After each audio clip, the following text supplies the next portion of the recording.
सुंदर वन में कालू कौवा अपनी बेटी टुनटुनी के साथ रहता था। कालू मजदूरी किया करता था।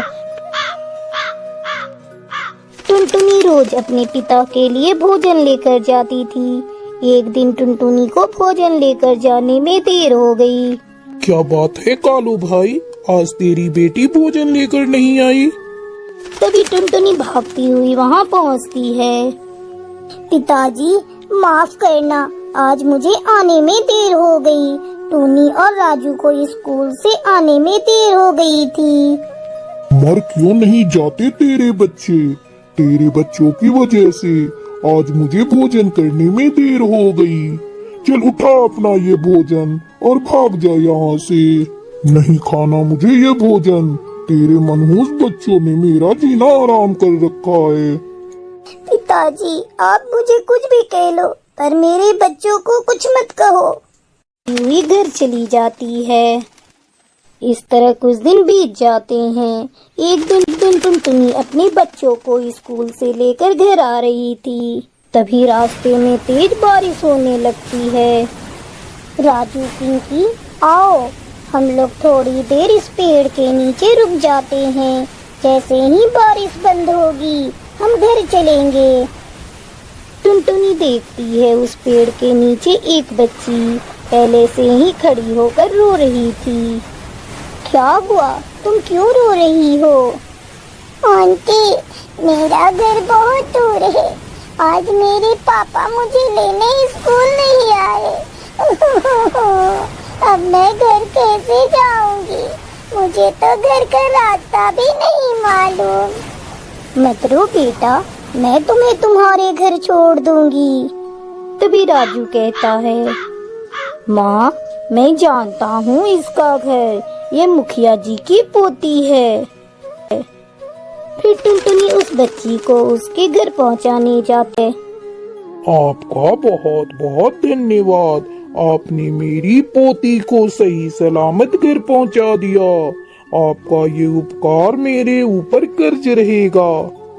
अरे नहीं नहीं मुखिया जी, इसमें उपकार वाली कौन सी बात है, ये तो मेरा फर्ज है। टुनटुनी के वहाँ से जाने के बाद मुखिया का मुनीब मुखिया से कहता है, मालिक मालिक, ये कालू की बिटिया है, इसका चाल चलन ठीक नहीं है।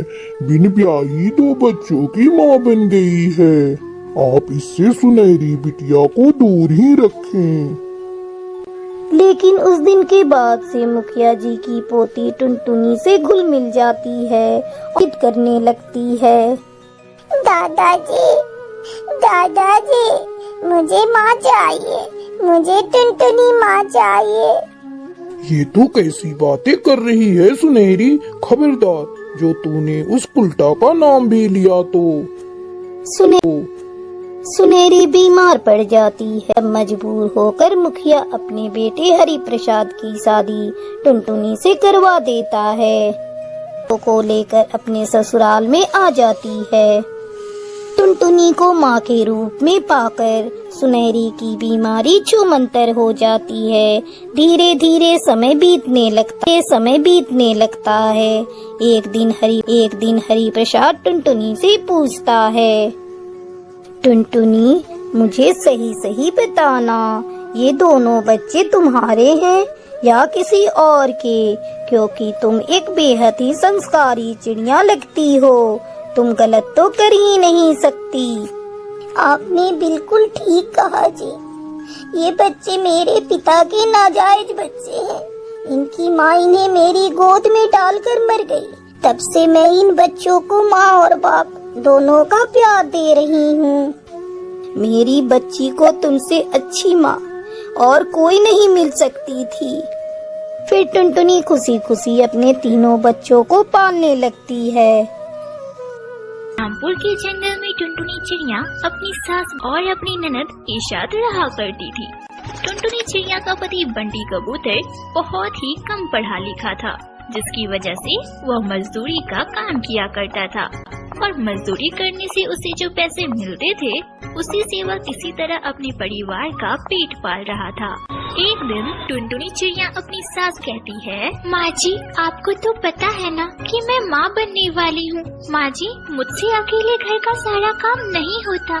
माँ जी आप लूसी दीदी से बोलो ना कि वो भी घर के काम में मेरा थोड़ा हाथ बटा दे।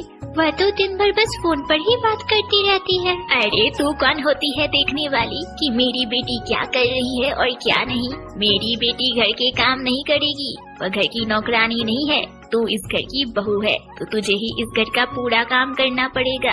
और हाँ, आइंदा से मेरे बेटी पे अगर कुछ भी बोला और उसकी निगरानी की ना तो मुझसे बुरा कोई नहीं होगा। माँ जी मैंने ऐसा क्या गलत बोल दिया जो आप मुझे इतना सुना रही हो?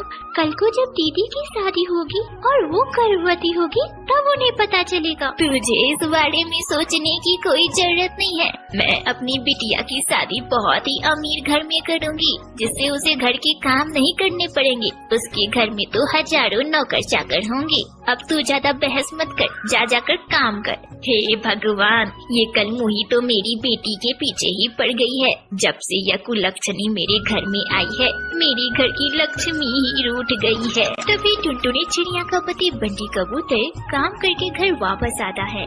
माँ ये लो आज की मजदूरी के पैसे। अरे बंटी बेटा, ये पैसे तो बहुत कम है। इतने कम पैसे में घर कैसे चलेगा? मुझे तो लगता है कि तेरी पत्नी ही अपशगुनी है। जब से आई है तेरी मजदूरी के पैसे घट गए हैं और अब तो तू बाप भी बनने वाला है। मुझे तो कुछ समझ ही नहीं आ रहा, इतने कम पैसों में घर कैसे चलेगा? सब ठीक हो जाएगा माँ, तुम चिंता मत करो। अगली सुबह मीठी तूती बबली कबूतरी के घर उससे मिलने आती है। क्यों बबली बहन, लूसी की शादी करनी है या जिंदगी भर उसे घर में ही बैठा कर रखना है? अरे मीठी बहन, शादी तो करनी है पर कोई ढंग का चिड़ा मिले तब तो। अगर तुम्हारी नजर में कोई बहुत ही अमीर चिड़ा है तो बताओ ना। देखो बबली बहन, उसी के लिए तो मैं आई हूँ। मेरी नजर में एक बहुत ही अच्छा चिड़ा है, बहुत अमीर है, बस बहुत ही मोटी रकम चाहिए उसे। अगर तुम कहो तो चट मंगनी पट ब्याह हो जाए। अरे मीठी, मैं तो तैयार हूँ। अपनी बिटिया की शादी के लिए तो मैं यह घर बेच दूंगी। पर माँ जी आप ये क्या बोल रही हो? अगर आप ये घर बेच दोगी तो हम लोग कहाँ रहेंगे? मैं तो अपनी बेटी के साथ उसके घर में रहूंगी और ये मेरा घर है, मेरे पति का दिया हुआ। मैं इस घर को बेचूं या रखूं, इससे तुझे क्यों पेट में दर्द हो रहा है? बंटी जी आप चुप क्यों हो? आप माँ जी को कुछ बोलते क्यों नहीं? मैं क्या बोलूं टुनटुनी, और वैसे भी माँ तो सही ही कह रही है, बहन की शादी करना भी तो जरूरी है। अपने पति की यह बात सुनकर टुनटुनी चिड़िया चुप हो जाती है। कुछ दिनों बाद ही लूसी कबूतरी की शादी एक बहुत ही अमीर कौवे के साथ हो जाती है। अब बबली कबूतरी भी अपनी बेटी के साथ उसके घर में ही रहने लगती है और इधर टुनटुनी चिड़िया भी अपने पति के साथ एक किराए के घर में रहने लगती है। एक दिन टुनटुनी चिड़िया अपने पति बंटी से कहती है, बंटी जी कब तक यूँ घर में बैठे रहोगे? आपकी मजदूरी की कमाई भी उतनी अच्छी नहीं हो पाती।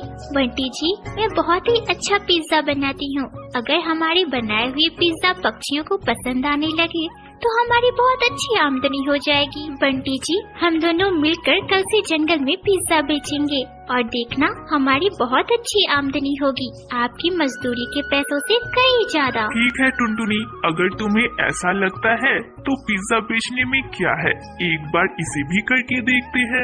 अगले दिन से टुनटुनी चिड़िया अपने पति बंटी कबूतर के साथ मिलकर जंगल में पिज्जा बेचने लगती है। उनके पिज्जा की सुगंध बहुत मनमोहक थी, जिसकी वजह से पक्षी खींचे चले आ रहे थे और पक्षी बड़े ही चटकारे लेकर उसके पिज्जा को खा रहे थे। उनकी आमदनी दिन दुगुनी और रात चौगुनी हो रही थी। अब टुनटुनी चिड़िया अपने पति बंटी कबूतर के साथ पिज्जा बेचा करती और खुशी खुशी अपनी आगे की जिंदगी बिताने लगती है।